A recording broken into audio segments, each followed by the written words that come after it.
Senhor presidente, senhores deputados, eu não viria à tribuna, mas certamente em função do pronunciamento do deputado Rossoni, agora na presidência, preciso falar algumas coisas que são importantes até para a reflexão de todos os companheiros e quem nos assiste pela TV Assembleia. Eu queria falar, senhor presidente e senhores deputados, que a Polícia Federal, no tempo do nosso governo, o deputado Enio, eu sei que é o nosso presidente, fez 50 vezes mais operações que no tempo do FHC. 50 vezes. Dava em média no tempo deles 6 por ano. Sabe quantas que foram realizadas nesse período? 2.226. Em total de presos, 24.351. E tem que prender muito mais gente, sim. Nós estruturamos a Polícia Federal e demos absoluta independência para ela. A figura, nós não nomeamos dirigentes de partido nas instâncias da Polícia Federal. No tempo do FHC se fazia isso. Nós não temos a figura do engavetador geral. O que dizer do escândalo da pasta rosa? Os tucanos não gostam que a gente lembre disso. Da pasta rosa, da compra de votos, da reeleição do FHC. Como não lembrar disso? Por que foi para a gaveta?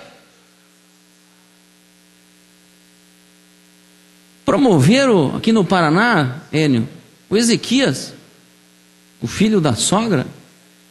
O cara manda bem no governo, esse cara tem força. Eu acho que se demitir é capaz de ir para uma delação premiada, quem sabe.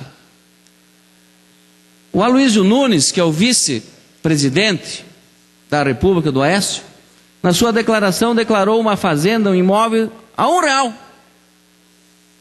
R$1. Quantas CPIs prosperaram no estado de São Paulo e no estado de Minas? Nenhuma. Tudo segurado, tudo guardadinho. Tucanos não são referência para permitir o combate à corrupção, não. Aqui no Brasil, não. Controladoria Geral da União, caros deputados, investiga, apura e remete os documentos para a Polícia Federal. Permite uma parte, deputado? Já na sequência. O Brasil precisa mudar muita coisa, é verdade. Só quem permitiu avanços e mudanças tem condição e firmeza para mudar muito mais. Todos nós sabemos que a maioria que Lula fez no Congresso e que Dilma fez também é uma maioria artificial. Maioria artificial. O modelo representativo desse país está falido. As vozes das ruas estão dizendo isso. E tem problema de corrupção em toda ordem, em todos os lugares. Tem que se perguntar também por que é que o mensalão tucano, que é anterior ao do PT, ainda não foi julgado. Será que é como o povo está sabendo dessas coisas? Será que é por isso que a Dilma começou a subir? Tem que se perguntar também por que a imprensa mineira nos 8 anos de governo ficou calada. Nós trouxemos aqui há 6 meses atrás um deputado do PMDB, deputado Romanelli, deputado, se não me falha a memória, deputado do PMDB, líder do PMDB. De Minas. De Minas. Quando ele veio falar como é que era a gestão do Aécio, parecia que é o mesmo método do Beto Richa. Acertar a mídia toda, calar a boca. Nós, quando vamos dar entrevista no interior, tem que tomar cuidado antes do período eleitoral, senão a gente não fala mais. Tem que tomar cuidado nas palavras, porque como a gente tem boa relação republicana, a gente evitou de atacar, porque senão a gente não falava mais. Porque a maioria absoluta das emissoras do interior e os jornais tem a sua faturinha todo mês. Então, se o método tucano do Aécio está sendo adotado aqui no Paraná, eu espero que o governador eleito adote um método diferente no segundo mandato. Porque esses cortes na resolução que foi falada agora há pouco aí, nas despesas, mostram que há uma intranquilidade absoluta na gestão fiscal do Estado. Então, gostaria muito que aquilo que eu estou falando não acontecesse na prática, mas me parece que o método é o mesmo. E o povo mineiro percebeu que depois de 8 anos, depois que as verdades foram saindo, agora o governo foi mudado lá para um governo de um companheiro Pimentel, que se elegeu governador naquele estado. E no primeiro turno. Então aqui, eu espero que o governador que foi reeleito não termine como terminou o do ex-governador Jaime Lerner. Eu não torço por tanto pior, melhor. Mas eu acredito que a crítica que a oposição fará aqui, dos poucos deputados que talvez estarão na oposição, ela aponte caminhos, possa ajudar a corrigir os rumos que o governador precisa tomar aqui no Estado. Deputado Enio, eu lhe permito a parte. Quero agradecer, deputado Elton, e quero retomar um pouco, de forma rápida, a intervenção do deputado Péricles e também do deputado Romanelli, quando diz sobre projetos. O que temos em disputa não são questões pessoais. Na opinião do deputado Rossoni, a quem eu respeito, nosso presidente, será meu colega do Congresso Nacional, mas é importante perceber que temos 2 modelos radicalmente diferentes. Um absolutamente elitista e outro voltado às classes populares. É tão grande essa diferença que eu vou prender a 2 pontos. Primeiro, a proposta econômica, porque a economia determina tudo na vida de um país. Quando se tem um candidato que defende uma inflação de 3% ao ano, sabendo que são variáveis que têm que ser somadas, para ter 3% ao ano de inflação, o desemprego tem que ser de 15%. E a taxa de juros ao ano, 25%. Só essa defesa do PSDB mostra o quão elitista, porque quem vai ficar desempregado não são os banqueiros, não serão os grandes proprietários.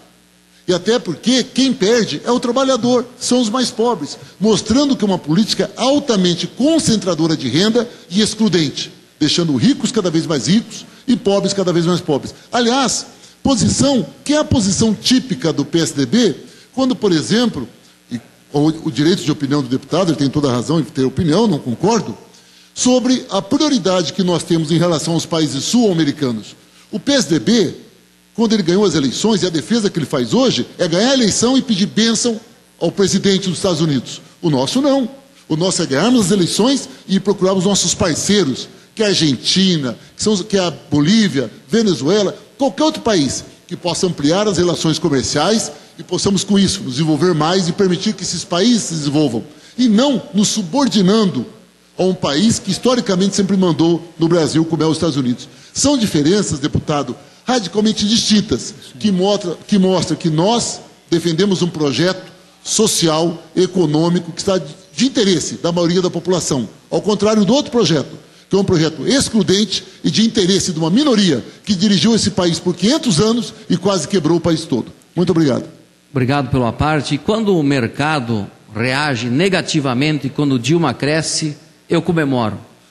Mostra exatamente a diferença desses projetos.